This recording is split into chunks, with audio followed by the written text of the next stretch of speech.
नमस्ते जी। नमस्ते नमस्ते आइए। नमस्ते जी। टाइम हो रहा है, वो आए नहीं। हाँ सब ठीक है।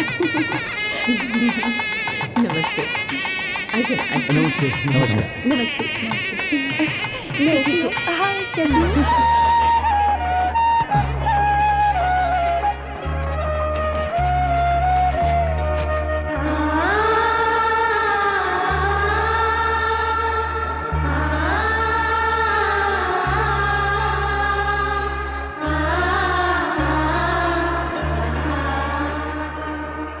क्या हुआ, ऐसे क्यों देख रही हैं? मैंने बताया था ना वो लड़की माधवी वही है।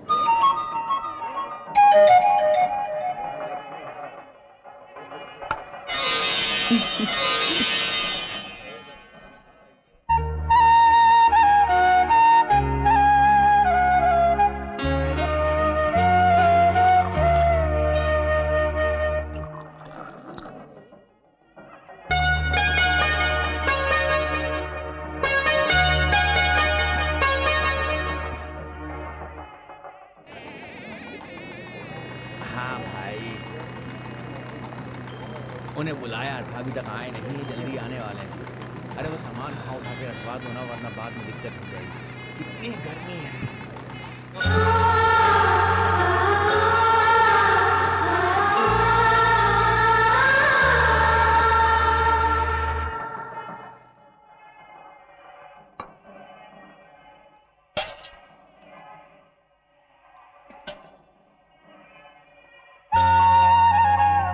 बस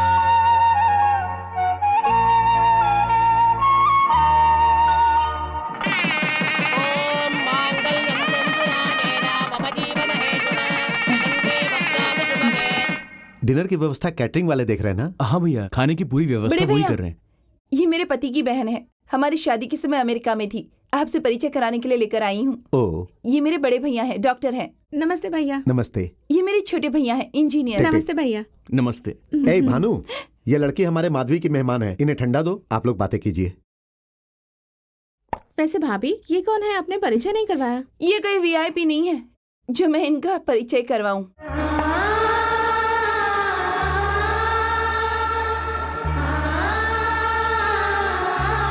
सुनिए, आपसे ही कह रही हूँ, 1 मिनट रुकिए। दुर्गा, वाणी, सर यहाँ आओ तो। कम ऑन ऐसे। क्या हुआ सपना? तुमसे कहा था ना, एक वीआईपी से इंट्रोड्यूस करवाऊंगी तुम्हें। यही हैं भानुप्रसाद जी, इस घर के छोटे बेटे। नमस्ते। नमस्ते। देखने में तो बहुत ही सिंपल है ये, लेकिन मामूली इंसान मत समझना। शब्दों में बता नहीं सकते, इतने महान है ये। हम किसी को चिल्लर भीख में देते हैं या फिर खाना भीख में देते हैं, लेकिन इन्होंने कई लोगों को उनकी जिंदगियां भीख में दे दी।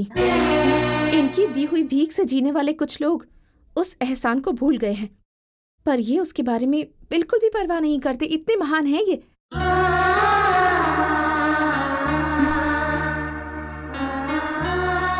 चलो चलते हैं।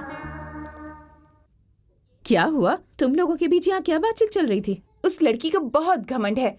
भानु को मैंने इंट्रोड्यूस नहीं करवाया, इसलिए जो चाहा बोल गई। कलेक्टर की पढ़ाई जो कर रही है, इसलिए घमंड तो होगा ही ना।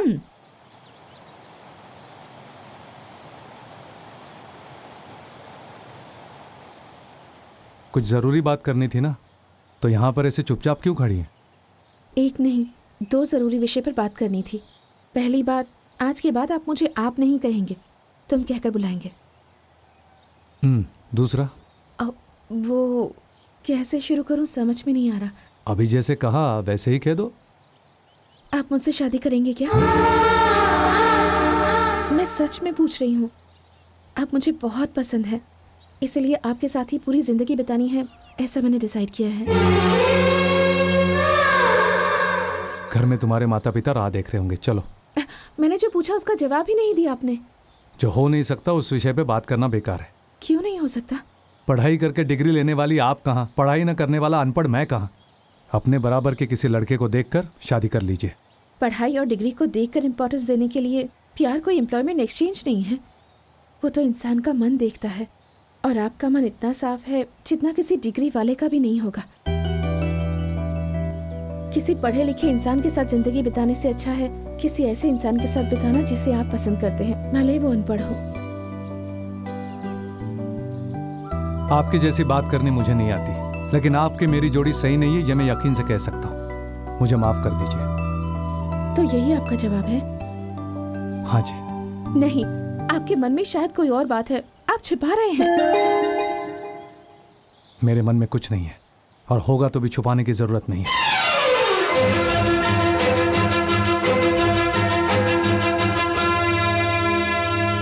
मैं आप पर दया करके आपसे प्यार नहीं कर रही हूँ। एक लड़की जो आपको ठुकरा कर चली गई, उसके बाद भी उसके खुश रहने की जिम्मेदारी आपने अपने आप पर ले ली। उस सच्चे दिल को देखकर मैंने आपसे प्यार किया। मैंने इससे पहले एक लड़की से प्यार किया है, अब किसी और को कैसे कर सकता हूँ ये मत सोचिए। दिल से दिल मिलता है तब प्यार होता है। जिस लड़की के पास दिल ही नहीं है, उसके प्यार में पूरी जिंदगी बिता देना, उससे बड़ी गलती कुछ नहीं हो सकती। नहीं जी, अभी तक कुत्तों के साथ जैसे वक्त बिताते हैं, वैसा ही तुम्हारे साथ मैंने बिताया। ऐसा जब उसने कहा ना, तभी वो मेरे दिल से चली गई थी। उसकी यादें मेरे अंदर से चली गई, पर उसका दिया हुआ घाव नहीं गया। मरहम लगाने से कैसा भी घाव हो ठीक हो जाता है। वो मरहम मैं हूँ, ऐसा क्यों नहीं समझते आप? आपने माधवी को अपनी जान से ज्यादा प्यार किया, पर वो आपके प्यार को समझ ही नहीं पाई और आपको ठुकरा कर चली गई, आपकी जिंदगी उदास कर गई। आज मैं आपसे जान से भी ज्यादा प्यार करती हूँ। आप अनजाने में इस सच्चे प्यार को माधवी की तरह ठुकराइए मत। बहुत सोच समझकर मैंने ये डिसाइड किया है। कल इसी समय पर मैं यहाँ आऊंगी। अब आपके फैसले पर ही मेरी पूरी जिंदगी निर्भर है। चलती हूँ।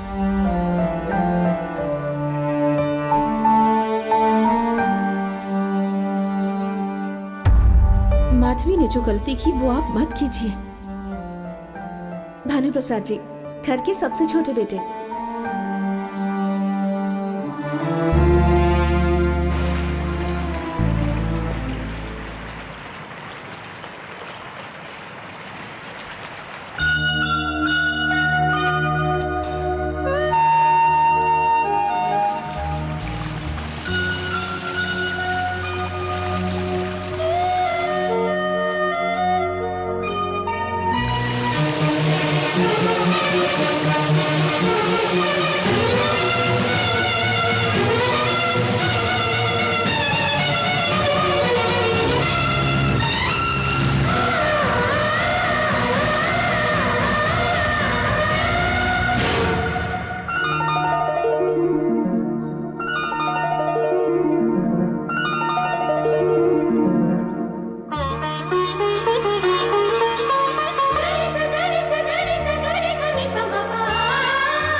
हाँ बेटी बेटी क्या बात है? टिकट्स के लिए कह दिया। हाँ कह दिया बेटी, वो बतख वाले को कह दिया। पर क्या फायदा, उसके जैसा कामचोर पूरे इंडिया में ढूंढने पर नहीं मिलेगा। उस पर भरोसा कर लिया मैंने, बस।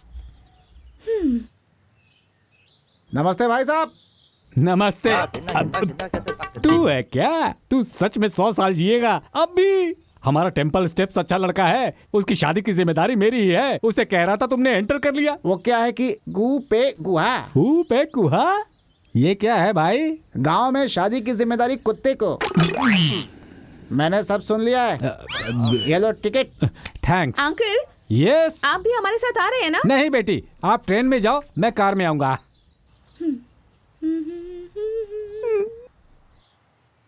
तो फिर मैं चलता हूँ भाई साहब। टाटा, सी यू, गुड बाय। तुम्हारे अंदर सेंटिमेंट्स तो कूट कूट के भरे हुए हैं। ये आंसू मैं जा रहा हूँ इसलिए है क्या? नहीं भाई साहब, आपसे पहले आपका हाथ या पैर चला जाएगा इसलिए। आज 16 तारीख है।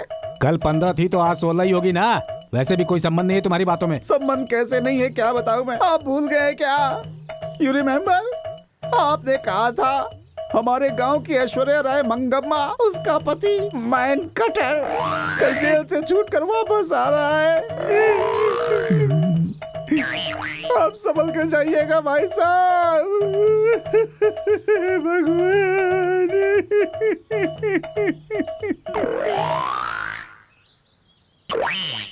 अगर अंकल भी साथ आते तो हाँ अच्छा हाँ, होता मैं ना? भी तो वही कह रही थी। अरे वाह, गांव में विदेशी कार। डैडी मैंने खरीदने के लिए कहा था ना, बेंज कार, यही है वो मॉडल। गुड, अच्छा है। सुनिए, ट्रेन आ गई, जल्दी आइए। हाँ आ रहा हूँ, कम ऑन। नमस्कार मालिक। हाँ, वो कार के बारे में कुछ बात कर रहे थे ना? कार बेचेंगे क्या, ऐसा पूछ रहे थे।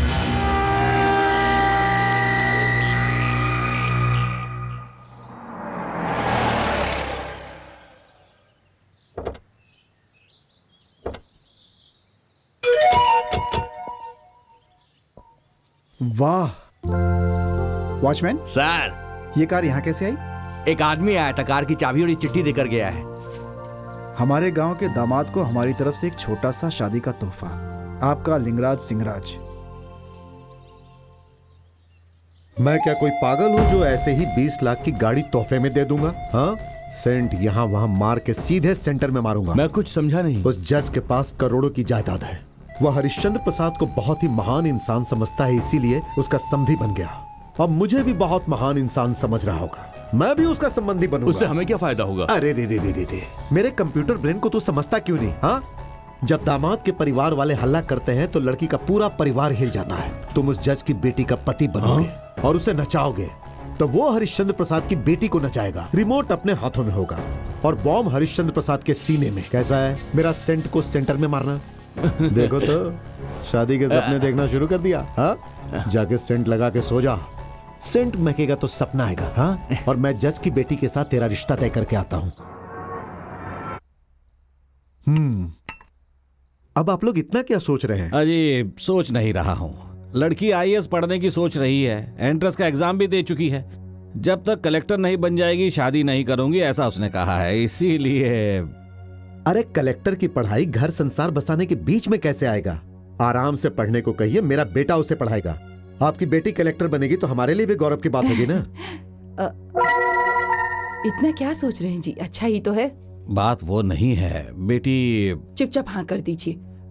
आपसे संबंध बनाना हमें अच्छा लगेगा। ये हुई ना बात। किससे पूछकर आपने रिश्ता तय किया? ये फैसला मेरा नहीं है बेटी, तुम्हारी माँ का है। मैंने यहाँ कहा है। क्या करोगी अब? तो फिर आप ही जाकर शादी कर लीजिए। मैंने हरिश्चंद्र प्रसाद जी के बेटे भानु प्रसाद से प्यार किया है और उसी से शादी करूंगी। भानु प्रसाद से? उससे शादी करके कैसे खुश रहोगी तुम? इससे अच्छा होगा शादी वादी मत करो और जिंदगी भर कुंवारी ही बैठी रहो।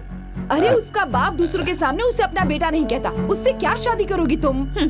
जीसस को भी सभी ने नकारा था और अभी सब उन्हें भगवान के रूप में पूछते हैं। बिल्कुल उसी तरह एक दिन भानु प्रसाद की सच्चाई सबके सामने आएगी, तब सबको पता चलेगा कि वो कितने महान हैं। वंडरफुल वंडरफुल, क्या आर्ग्यूमेंट है। चुप रहिए आप। ठीक है। देखो सपना, तुम चाहे कैसी भी बातें कर लो, मेरा फैसला बिल्कुल भी बदलने वाला नहीं है, ये बात समझ लो। मेरी ही पसंद के लड़के से 15 तारीख को तुम्हारी शादी होगी। तो फिर अब मेरा फैसला भी सुन लीजिए। आपके तय किए हुए दिन ही मैं भानु प्रसाद से अपने गले में मंगलसूत्र बंधवाऊंगी। कोई रोक सकता है तो रोक कर दिखाए।